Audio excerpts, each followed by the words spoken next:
Stranger things. அண்ணா நம்ம அடுத்து அந்த சீரிஸ் தானே பார்க்கணும்னு பஞ்சு மிட்டாய் ஓடி வந்து சொன்னோன்னே, என்னது 4 சுட்டி குழந்தைகள் சோ கியூட் சோ ஸ்வீட் சுச்சு பிச்சுக்கிற மாதிரி இருக்காங்களே, இது என்ன குழந்தைகளுக்கான நகைச்சுவை சித்திரமா அப்படின்னா, அண்ணா அது மாதிரி கிடையாது. எப்படி காலகாலமா குடும்பங்கள் கொண்டாடும் பேய் படங்களை நம்ம பார்த்து ரசிச்சிருக்கோமோ, காஞ்சனா சீரிஸ் ஆஃப் அரண்மனை சீரிஸ் 400 கொலை 500 கத்திக்குத்து 300 முத்தம் 200 டபுள் மீனிங் 3000 ஐட்டம்ஸ் வாங்கி குழந்தைங்களோட போயிட்டு தியேட்டர்ல பிளாக் பஸ்டர் ஹிட்ஸ் அதை ஆக்குவோமோ, அதே மாதிரி உலகம் ஃபுல்லா குடும்பங்கள் ரசிச்ச ஒரு அமானுஷ்ய ஜந்துக்கள் நிறைந்த ஒரு காவியம் ஆக்ஷன் அட்வென்ச்சர் தான் ஸ்ட்ரேஞ்சர் திங்ஸ். நான் ஆண்டி அங்கிள் தம்பி தங்கச்சி டே பச்சை சட்டை.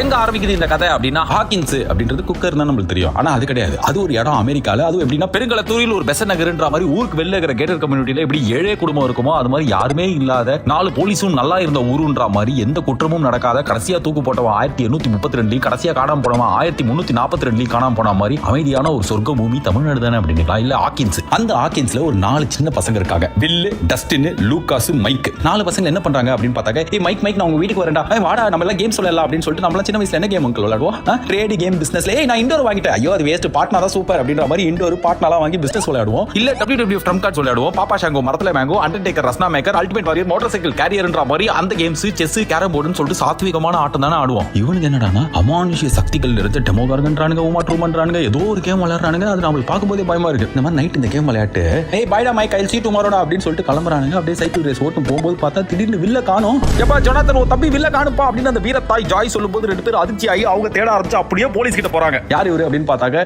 எண்ணெய் எறிந்தால் Ajith mixed with 2 spoons of பொம்முக்குட்டி அம்மாவுக்கு சத்யராஜ்ன்ற மாதிரி தனி மரமா யாருமே இல்லாம ஒரு மெல்லிய சோகத்துல இருக்கிற ஒரு போலீஸ் தான் ஜிம் ஹாப்பர். சோ போலீஸ் தேடுது. இன்னொரு பக்கம் அந்த ஊர் மக்களே தேடுறாங்க. டெய்லி ரைட் அந்த காட்டுக்குள்ள போயிட்டு அந்த ஊர் மக்களே வில்லே வில்லே வில்லே வில்லே வில்லே வில்லே வில்லே வில்லே வில்லே வில்லுன்னா திண்டாட்டம் அப்படின்ற மாதிரி திண்டாடி தேடுறாங்க. இது ஒரு பக்கம் நடந்துட்டு இருக்கிற அதே ஹாக்கின்ஸ்ல வினோத விசித்திர சம்பவங்கள் நடக்கிற ஒரு லேப் இருக்கு. அந்த லேப்ல ஒரு பயங்கரமான கெட்டவன் யார் இவன் அப்படின்னா, பட ஆஷிஷ் வித்யார்த்தி மிக்ஸ்டு வித் தசாவதாரம் பட ஃபிளச்சர்ன்ற மாதிரி அவனோட அறிமுக காட்சியிலேயே ஒரு கொடூரமானவன் நம்மளுக்கு தெரிஞ்சிருச்சு. ஆனா அந்த கொடூரமானவன் சின்ன குழந்தைங்களை வச்சு, ஏண்டா பஞ்சமா பாதகா நீலாம் நல்லா இருப்பியாடா ஏய் அப்படின்னு சொல்லிட்டு நம்மளுக்கு அந்த குழந்தை படுற கஷ்டத்தை பார்த்தா அவ்வளவு கஷ்டமா இருக்கும். அப்படி ஒரு சின்ன குழந்தையா 11 அப்படின்ற எல்லுன்ற ஒரு சின்ன பொண்ணு. இவ யாரு அப்படின்னு பார்த்தாக்க, பங்காளி படம் சத்யராஜ் தெரியுமா? அப்ப பங்காளி படமே தெரியாது, அப்புறம் எப்படி அதுல இருக்கு சத்யராஜ் பண்றீங்களா? அதுல ஓல்டு பாய்னு ஒரு கொரியன் படம். எப்ப அது எப்படி எனக்கு தெரியும், நீ போய் வேற யார்கிட்ட படம் எடுக்கிறவங்க கேளுப்பா. அதுவும் தெரியாதுன்னா Aalavandhan Kamal mixed with 2 spoons of Pithamagan விக்ரம்ன்ற மாதிரி இருக்கிற ஒரு சின்ன ஒரு பாவம். இந்த பொண்ணை யாரா காப்பாத்துங்கன்ற மாதிரி ஒரு பொண்ணு அந்த லேப்ல இருந்து தப்பிச்சிரும். அந்த பொண்ணுக்கு 2 சக்தி இருக்கு. ஒன்னு மன்மதன் சிம்பு மாதிரி மூக்குல ரத்தம் வந்ததுன்னா கரெக்டட் மச்சின்னு வராது. ஆனா யாரோ எங்கேயோ பேசுறது அவங்களுக்கு தெரியாம அவங்க பக்கத்துல போய் கேட்கும். 2வது 7ஆம் அறிவு டாங்லி மாதிரி கண்ணை வச்சு கபலீகரம் பண்ணி அடுத்தவங்களை அப்படின்ற மாதிரி அட்டாக் பண்ணும். இந்த மாதிரி சக்திகள் இருக்கிற பொண்ணு அந்த லேபை விட்டு தப்பிச்சு இந்த ஹாக்கின்ஸ்ன்ற டவுனுக்குள்ள நுழையும். இந்த பொண்ணு இருக்கிற இடத்துக்கு முதல்ல போலீஸ் வரும், அப்புறம் சிபிஐ வரும், அப்புறம் FBI வரும். சிட்டிசன் படத்துல வர மாதிரி அந்த பொண்ணை தேடி பல பேர் கூட்டம் கூட்டமா போகும்போது இந்த பொண்ணு என்ன பண்ணுது அப்படின்னு பார்த்தாக்க, சத்தமே இல்லாம இந்த 3 பசங்க இருக்காங்களே நம்மளோட புன்னகை தேசம் பாய்ஸ், அவனுங்க கிட்ட போயிட்டு அடைக்கலம் வாங்கிடுது. எல்லாரும் சொல்லுவாங்களே இந்தியா ஹாலிவுட் பார்த்து காப்பி அடி, தமிழ் படம் ஹாலிவுட் படத்துல இருந்து எடுத்துட்டோம்ல. ஆனா இங்க பாருங்க, கில்லி படத்துல இருந்து காப்பி அடிச்சு இந்த டைரக்டர் எடுத்திருக்கிற சீன் எப்படி விஜய் த்ரிஷாவை காப்பாத்தி வீட்டுக்குள்ள அந்த பொம்மைக்கு நடுவுல வைப்பாரோ, அதே மாதிரி இந்த 11ன்ற எள்ளு பொண்ணை காப்பாத்தி மைக்குன்ற பையன் அவன் வீட்டுல அந்த பேஸ்மெண்ட்ல அடைக்கலம் கொடுத்து ஒரு சின்ன நட்பு இந்த பையனுக்கும் அந்த பொண்ணுக்கும் நடுவுல மலருது. இதுக்கு நடுவுல அந்த வீரத்தாய்க்கு காணாம போன வில்லு மெசேஜ் அனுப்புறா, அம்மா என்ன காப்பாத்துமா அப்படின்ற மாதிரி லைட் மூலமா பிளிக் பிளிக் பிளிக் டிபு பண்ணி அந்த அம்மா வந்து அவன் பையனுக்கு ஏதோ கஷ்டம்ன்றதை கண்டுபிடிக்கிறான். ஆனா அந்த வீரத்தாய் சொல்றதை யாருமே நம்பாம அந்த பையன் செத்துட்டான்னு அவனுக்கு காரியமே பண்ணிடுறாங்க. பட் இறுதியா இவங்க எல்லாரும் சேர்ந்து எல்லோட சூப்பர் பவரோட தசாவதாரம் ஃபிளச்சர் வீழ்த்தி பார்க்கவே கன்றாவியான இந்த ஜமீன் கோட்டை ஜந்து கிட்ட இருந்து அந்த வில்லை எப்படி உருவி எடுத்து அந்த எள்ளு அந்த போர்ல காணாம போய் கடைசியில இந்தாங்கம்மா உங்க குழந்தை அப்படின்னு சொல்லிட்டு வில்லோட அம்மா கிட்ட ஒப்படைக்கும் போது, எப்பா எங்கேயா தொலைஞ்சு போயிடாதப்பா என் கூட வந்து படுத்துக்கோப்பா, இந்த கயிறு கட்டியோட வச்சுக்கிறேன் அப்படின்னு சொல்ல. அது சொல்லாம ஏய் பல் தேய்ச்சு படு அப்படின்னு சொல்லும் போது, அம்மா என்னமா பெண் கோயின் படத்துல ஒரு அம்மா மாதிரி பண்றேன்னு கேட்காத அந்த சின்ன பையன் வில்லு போய் பல் தேய்ச்சு அப்படின்னு கொப்பளிக்கும் போது பார்த்தா வாயிலிருந்து ஜெல்லி பீன்ஸ் வருது. அந்த ஜெல்லி பீன்ஸ் தான் அந்த பெரிய கிரில் சிக்கன் வித் பிளாக் மைனஸோட குட்டி.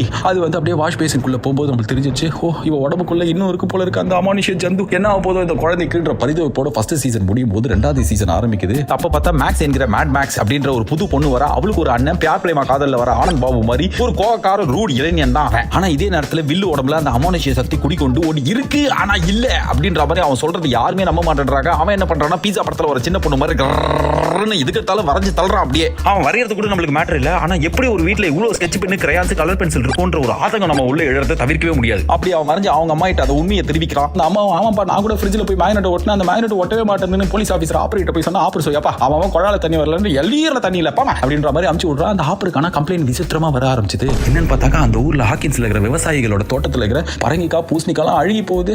தோட்டத்துல இருக்கிற பரங்கிக்காலாம் அழுகி போயிடுச்சுப்பா அப்படின்னோட ஒரு செகண்ட் நான் பயந்துட்டேன். ஐயோ அமெரிக்க விவசாயிகளை காப்பாற்ற ஹாலிவுட் பூமி பூமியை பார்க்க ஆரம்பிச்சிட்டோமா, இது இப்படி மாற போகுதா அப்படின்ற சாவு பயத்தை கரெக்டாக போறமான்ற மாதிரி ஃபீல் ஆகும் போது இன்னொரு அதிர்ச்சி என்ன அப்படின்னா, என்ன இருந்தால் என்ன பண்ணுவார் அஜித், த்ரிஷா குழந்தை எடுத்து அவர் வளர்ப்பார்ல, அது மாதிரி ஃபர்ஸ்ட் சீசன்ல காணாம போன எள்ளு எங்கெல்லாமோ சுத்தி சாப்பாடு கிடைக்காம காட்டுல தன்னந்தனியா அலையும் போது, வாமா நான் உன்னை தத்து எடுத்துக்கிறேன், உனக்கு என்ன வேணும் சொல்லு அப்படின்னு பாட்டு பாடி பாசமா 3 ரூல்ஸ் போட்டு அவளுக்கு பிடிச்ச முட்டை கலக்கியை கொடுத்து அன்போட டிவி பார்க்க வச்சு வளர்க்கறாரு. ஆனா அந்த ரூல்ஸ் எல்லாம் பிடிக்காத எள்ளு அவங்க அம்மாவை தேடி போய் அவங்க அம்மா ஞான திருஷ்டியில அவங்களுக்கு நடந்த கொடுமையை மட்டும் சொல்லாம, அம்மா நீ மட்டும் இல்லமா உனக்கு கொக்கா ஊத்தி இருக்காமா கொக்கா அப்படின்னும் போது, யாரது அப்படின்னா 8 என்னது 8 அப்படின்னு நம்மளுக்கு ஒரு திடுக்கிடும் அதிர்ச்சி. ஏன்னா 8 11 தான் கிடைச்சிருக்காங்க, இன்னும் 1ல இருந்து 7 9 10 15 16 இருக்கு, இன்னும் எவ்வளவு எபிசோடு எவ்வளவு சீரிஸ் போகும் அப்படின்னும் போது, அம்மா 8 எனக்கு நீ அக்காவா இருந்தது ஓகே தான், ஆனா எனக்கு நீ வேணா, எனக்கு என் ஃப்ரெண்ட்ஸ் தான் வேணும், என்ன தத்தெடுத்த அப்பா தான் வேணும்னு சொல்லிட்டு அந்த அக்கா விட்டு எள்ளு திருப்பி இவங்க கிட்ட வரும்போது தான் கிளைமேக்ஸ். இதுக்கு நடுவில் என்னன்னா வில்லோட அம்மாக்கு என்ன அப்படின்னு பார்த்தாக்க பாபு அப்படின்ற ஒருத்தரோட நல்ல ஒரு உறவு மலர். பாபு அந்த குடும்பத்துக்கு தேவையான எல்லாத்தையும் பண்றாரு. அந்த பாபு பார்க்கும்போதே நம்மளுக்கு தெரியும் சாவறதுக்கான சகல சாமுத்திரிக லட்சணம்ல இருந்து ஏன்பா நீதாப்பா இந்த சீசனுக்கு கலையரசன் அப்படின்றத நம்ம ஃபிக்ஸ் பண்ணிடுறோம். சோ இந்த வீரத்தாய் அந்த பாபோட சேர்ந்து போலீஸ் ஆபீசர்ஸ் ஃப்ரெண்ட்ஸ் எல்லாம் சேர்ந்து வில்லுக்குள்ள இருக்கிற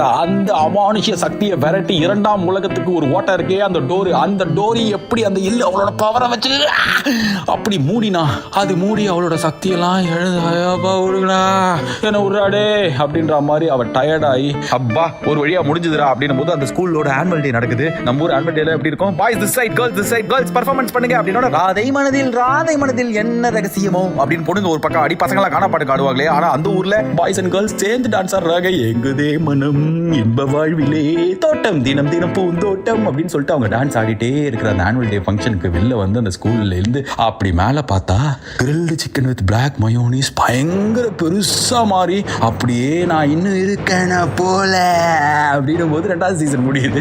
ஐயோ இது எப்போ வந்துனே இருக்குது, இது இன்னும் போலியான்னு நினைச்சு இந்த மான்ஸ்டருக்கும் இந்த மனுஷங்களுக்கும் தான் இந்த போட்டி நடக்க போகுது 3வது சீசன்லன்னு பார்த்தா அங்கதான் ட்விஸ்ட். எப்படி நம்ம ஊர்ல எடுக்கிற எல்லா படத்துலயும் பாட்டி பசார்ல பெல்ட் விலை ஏறினாலும் வியர் மால்ல பார்க்கிங் விலை ஏறினாலும் பாகிஸ்தான் தீவிரவாதிகளோட சதி அப்படின்னு, அதே மாதிரி அமெரிக்கால என்ன நடந்தாலும் ரஷ்யாக்காரங்க தான் பாப்பா. எங்க வந்தாங்க எப்படி வந்தாங்கன்னு தெரியாத ரஷ்யாக்காரங்க திடீர்னு ஹாக்கின்ஸ்ல இருக்காங்க. சந்திரமுகில ஜோதிகா யாருமே போக கூடாத ரூமுக்கு போயிட்டு அந்த பேயை திறந்து விடும்போது ஏன் எதுக்கு இங்க போனீங்க அப்படின்ற மாதிரி நம்மளுக்கு கோவம் வருமோ, அதே மாதிரி ரஷ்யாக்காரங்க பெரிய சைஸ் வாஷிங் மிஷின், இந்த 5 ஸ்டார் ஹோட்டல்ல 1000 துணி துவைக்கிற மாதிரி இருக்கிற வாஷிங் மிஷின்ல லைட்டை வச்சு எப்படி நம்ம ஊர்ல சட்டத்தில் இருக்கிற ஓட்டையை பயன்படுத்துவாங்களோ அது மாதிரி ஏற்கனவே எள்ளு மூணு ஓட்டையை திருப்பி ஓபன் பண்ணி அந்த ஜந்துக்கள் அந்த ஓட்டை வழியா வெளியே வர வச்சு அமெரிக்காவையே நசுக்கிடுறேன் பிடிக்கிறேன் அப்படின்னு சொல்லிட்டு ரஷ்யன்ஸ் பண்ற ஒரு மாபெரும் சதி. இதே டைம்ல என்ன அப்படின்னா இவங்க பண்ற அந்த ஆபரேஷன்ல அந்த ஜமீன் கோட்டை ஜந்து வெளில வந்து தான் எதுக்கு இருக்கோம் இத்தனை நாள் தெரியாத அந்த மேக்ஸோட அண்ணா ஆனந்த் பாபு உடம்புல இந்த ஜந்து போயிடுச்சு. போனது என்ன பண்ணுச்சுன்னா இவனை வச்சு பல மனிதர்களை வந்து அதோட கைப்பாவையா மாத்துது. அது போயிட்டு ஹுவா அப்படின்னு பண்ணா அது ஹியா அப்படின்ற மாதிரி அந்த ஆளும் வந்து மான்ஸ்டரா மாறிடுவான், அவன் உடம்புக்குள்ள அந்த பூந்துரும் அப்படின்ற மாதிரி இந்த வில்லுக்கும் அப்பப்போ கழுத்து அரிக்குது. அம்மா கழுத்து அரிக்குதுன்னு அந்த குழந்தை சொன்ன நைசில் போட்டுக்கோப்பா இல்ல ஷவர் டு ஷவர் போட்டுக்கோன்னு அந்த அம்மா சொல்லாம எனக்கு தெரியுதுப்பா ஏதோ தப்பா நடக்குதுன்னு சொல்லிட்டு அம்மா அப்புறம் ஒரு பக்கம் விசாரிக்கிறாங்க.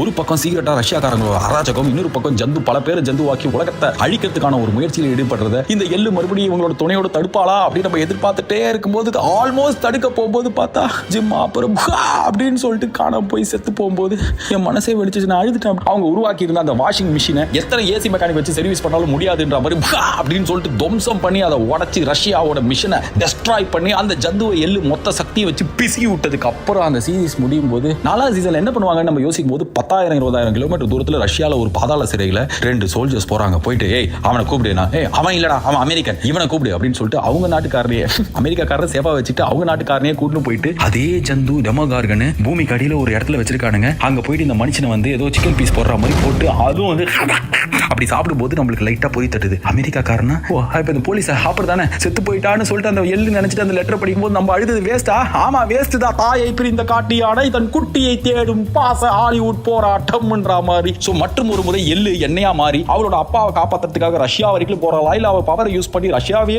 பக்கத்துல கொண்டு வரலாம் அப்படின்றதெல்லாம் ஸ்ட்ரேஞ்சர் திங்ஸ் 4வது சீசன் மே 27ஆம் தேதி நெட்ஃபிளிக்ஸ்ல வரும்போது தமிழ்ல வரப்போது டப்பாயி ஆண்டி அங்கிள் தம்பி தங்கச்சி டே பச்சை சட்டை சந்தோஷமா பார்க்கலாம். Okay token time.